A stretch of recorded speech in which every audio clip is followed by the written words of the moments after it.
Welcome to the Stories Are Soul Food podcast with your hosts, Brian Cole and best-selling author, N.D. Wilson. This audio is brought to you by Cannonball Books and Great Homeschool Conventions. Great Homeschool Conventions are the homeschooling events of the year, offering outstanding speakers, hundreds of workshops on today's top parenting and homeschooling topics, and the largest homeschool curriculum exhibit halls in the United States of America. We believe passionately in the God-given right and responsibility of parents to train and educate their children.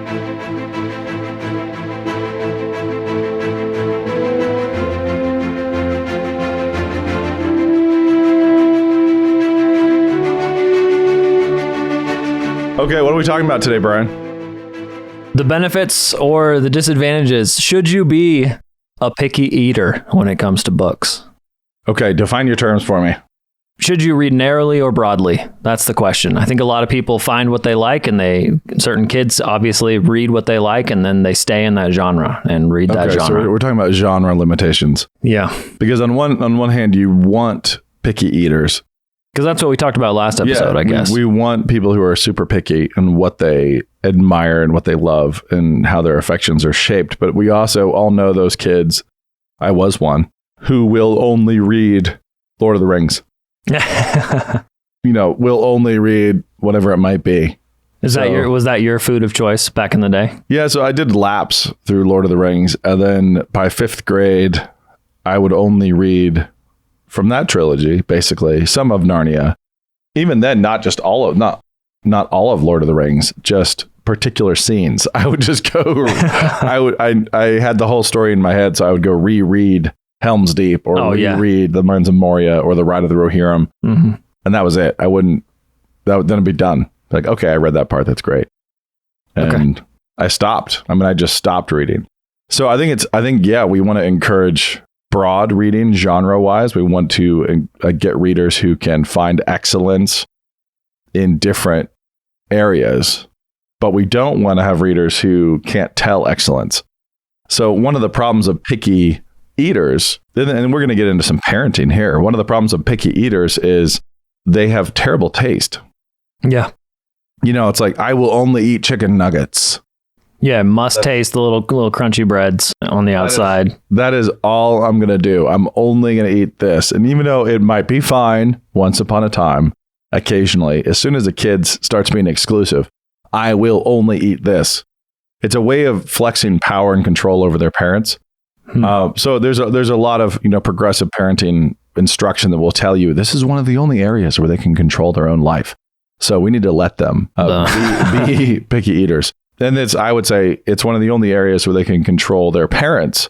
And so, because you're so focused on getting nutrition into your child. Yeah, they try to control, it's a power play. They try to control the parents. And so I have done, as a parent with 5 kids, I have many, many tales of battles around eating. Yes, the pee must go down. It might be the only places where I've had battles with my kids. I don't know that I've ever had any battles over anything else, probably because I won all of the battles over the lima bean, the pea, whatever it might be. I had one daughter who would always sit there with food in her mouth until she felt like throwing up. Ooh. And so she started to puke up a hamburger. Started to tell this. I'm kind of sorry to tell this story, but she started to puke up a bite of hamburger. She managed to make herself gag. I successfully got my hand under her mouth, caught that bite, and then picked up her hamburger that she had just vomited on, took it to the sink, rinsed off the patty, and rinsed off the bite and set it back on her plate. I was like, even this doesn't get you out of it. The issue is the control, not the fighting the control, not so much. Yeah, and obviously people have taste, and there's things. Some people can't stand meatloaf or whatever. Yeah, some people love meatloaf. There's variation in taste. That's fine. But when it's about power, when a kid starts to selectively control their own diet, and it's about power, then it's really problematic because they end up only eating things that are not good for them, at least when it's exclusively that. Right. They need to diversify their diet, their intake. The same thing's true of readers who get that way. So you will end up with a really intelligent kid. Mm-hmm. They've got all the, IQ. They read very well. And then they say, and I'll pick on fantasy because I'm a fantasy novelist. They'll say, I will only read fantasy. And so I'll just eat chicken nuggets. Yep, just chicken nuggets. I love chicken nuggets, so I'm only going to eat that. And we as parents have to try to diversify that and to force that. Now, what happens is you take a very intelligent kid who says, I only eat fantasy novels. I will only feed on fantasy. They will then prefer reading a terrible fantasy novel to reading a great adventure novel or a great and excellent family drama. Okay, so is this a distinction between maybe they're now unable to distinguish between that flavor and the actual ingredients? Yeah, so they're just saying, this is it. The thing that I will eat is anything that has magic and wizards. And I don't care if it's terrible. I don't care if it's good, as long as it has magic and wizards. That's my new metric for good and bad. I'll eat any burger if it has ketchup. Yeah. And it doesn't matter how awful it might be. I'll do this. So there's a lot of great fantasy novels, but most quote unquote fantasy readers, people who voraciously love fantasy, know how many terrible fantasy novels there are. Yeah. Many terrible fantasy novels. So when you get picky readers, they tend to zoom in on a particular genre or a particular device, a particular conceit.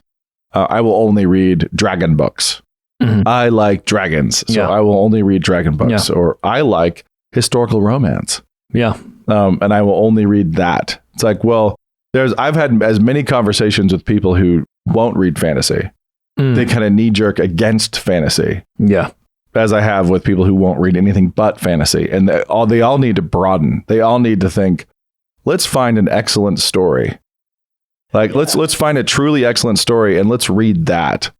And let's not care. If it's got a wizard in it, fantastic. Right. But yay. We like those. Those are like chocolate chips, but that's not the end all be all of whether or not I consume this thing. Okay. I bet parents play into this too, because they realize, hey, my kid likes to read and they'll read anything with a sword on the cover. And so if you see a sword on the cover, you're getting it for the next birthday.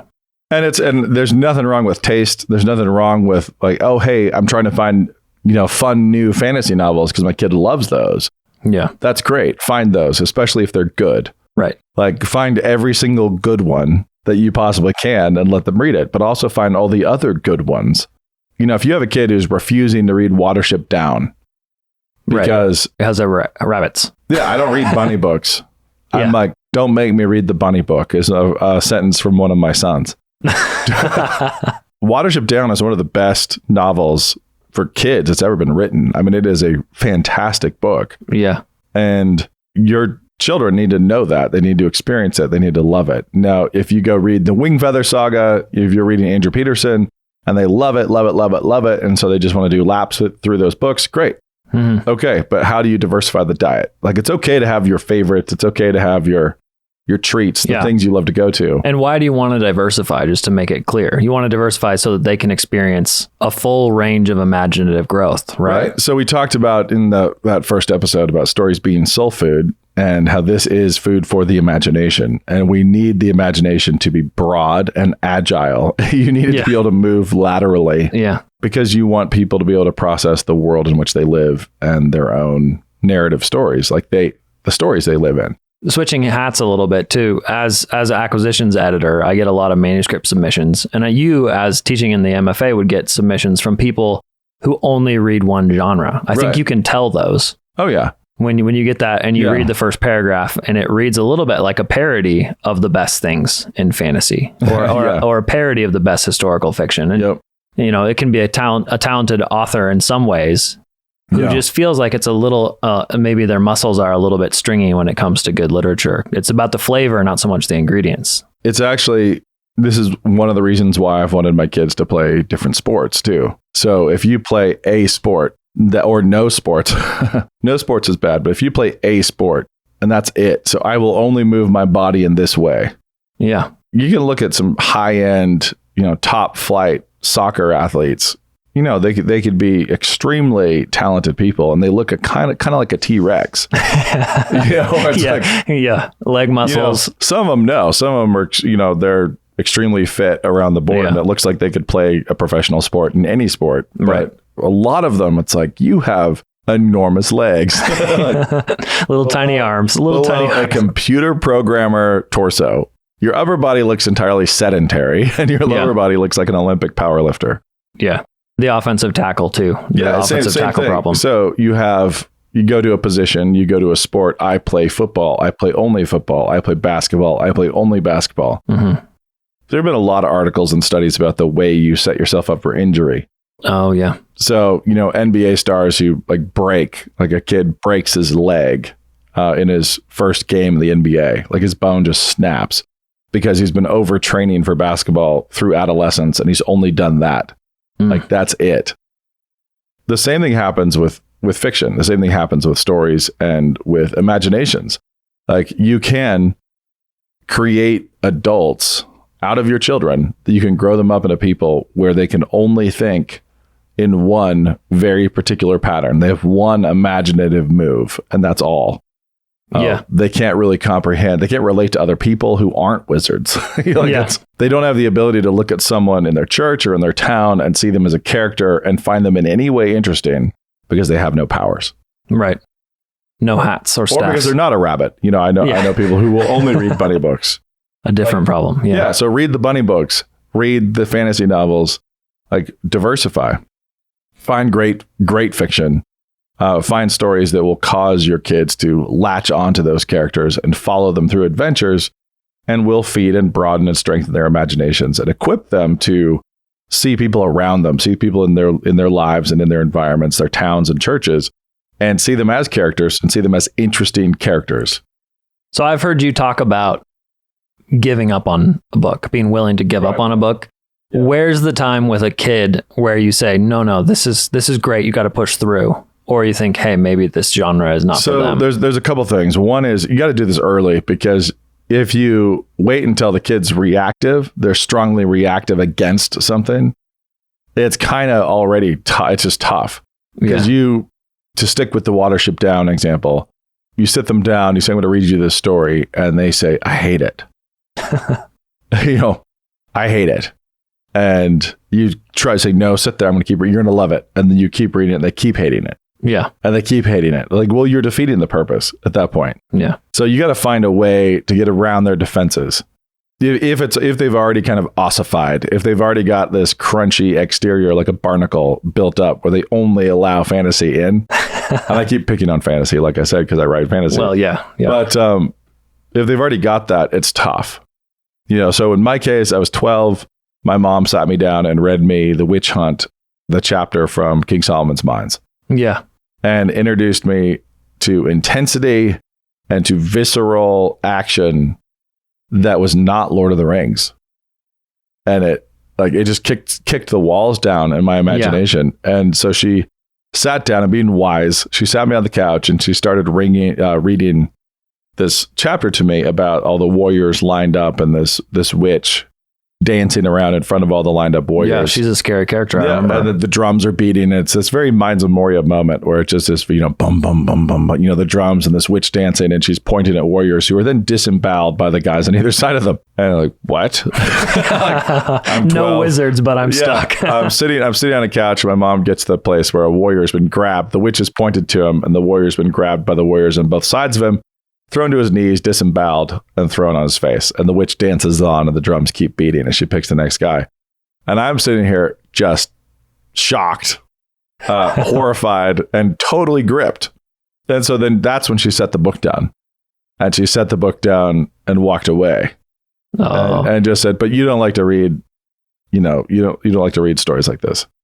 And just left me sitting there with that book. So, the obvious thing happened. I picked it up. I disappeared. I read King Solomon's Mines for my first time and discovered that there's whole wings of storytelling and narrative that I had not explored and that are excellent and that pay off and that feed you and inspire you and really affect you just as much as the other stuff that you already really loved.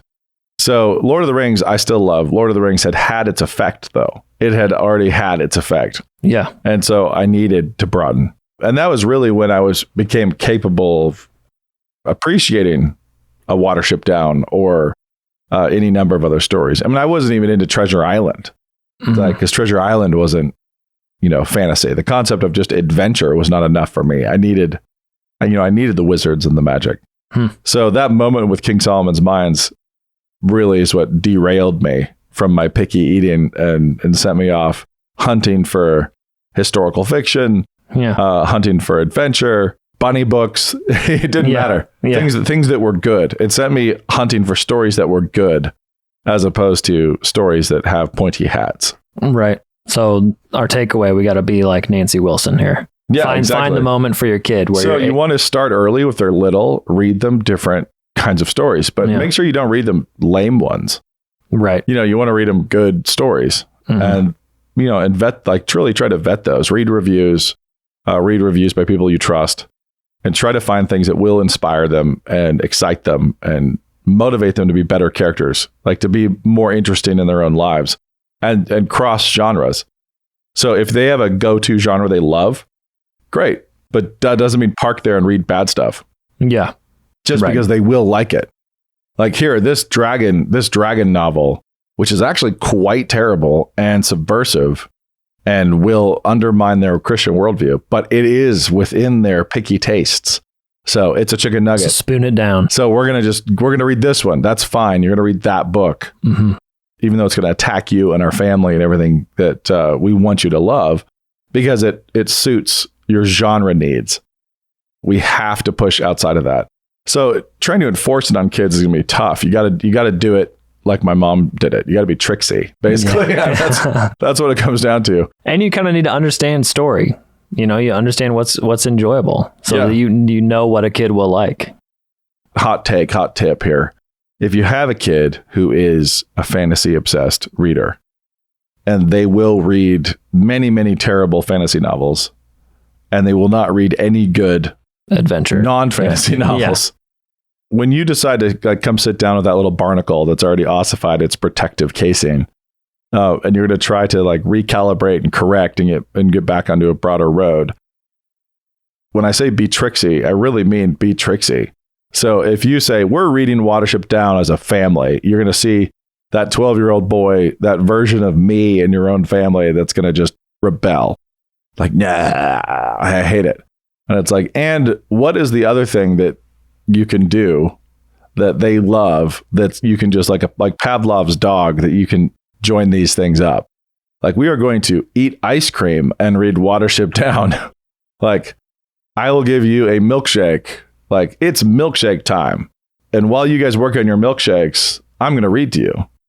And then when we're done with our milkshakes, we're done with the book.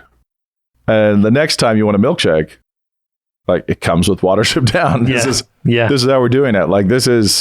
And you want to make it an enjoyable experience. You have to, in their own little psyches, you have to associate reading excellent things with pleasure. Like, this is a good thing. Right. So if it's cookies, if it's ice cream, if it's something that blatant, with little kids, it'll still work. It still works great. I mean, you have kids, you know that you can say, mine are little. And I know my wife has done occasionally themed food parties, with a specific book. Hey, we're going to do the food from this book. And that lasts a long time, even if that really feeds emotionally and gets you excited on it. But that if you're going to sit your boys down to listen to a story that they aren't immediately interested in. No. Like, they looked at the cover and they don't like it because there was a girl.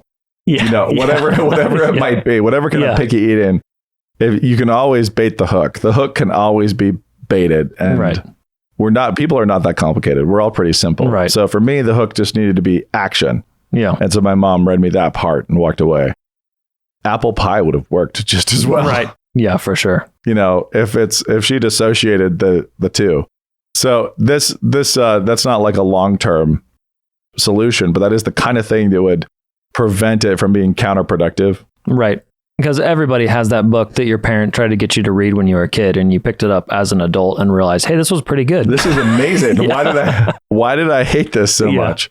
So if you're trying to read your kids Till We Have Faces and they're much too young for it, just move on. That hideous strength, but they can't, they're 6. Like, go do something else. Read a different story. Call It Courage, that kid's book. I don't think I do. With the cannibals. Oh, well, that one was stuck in immensely formative for me as a kid. I just tried to read it to my kids and realized the prose style is probably like 5 years in the future, but It's like a 60-page cannibal novel. And it's one of those things as a dad, you're like, you need to read this book. But we'll get there at some point. It's going to affect you the way it affected me. Yeah. And then it doesn't. So I was like, well, we'll come back later when maybe get some mangoes and some octopuses to fight. And, something. Yeah, I don't know how you do a food themed party around that. Yeah. But anyway, I think the problem of over specific taste and picky readers is just what happens when you are willing to feed yourself on garbage because it happens to have been in the right package versus feeding yourself on excellence and chasing that excellence.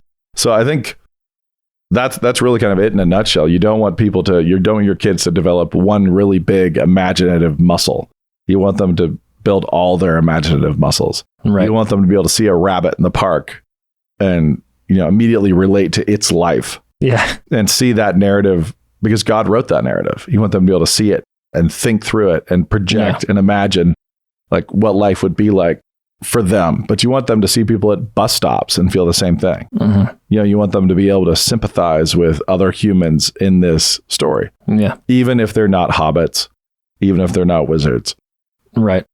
So read broadly with your kids, get your kids to read broadly. And if you have to, trick them. I think that's kind of the nutshell from this episode.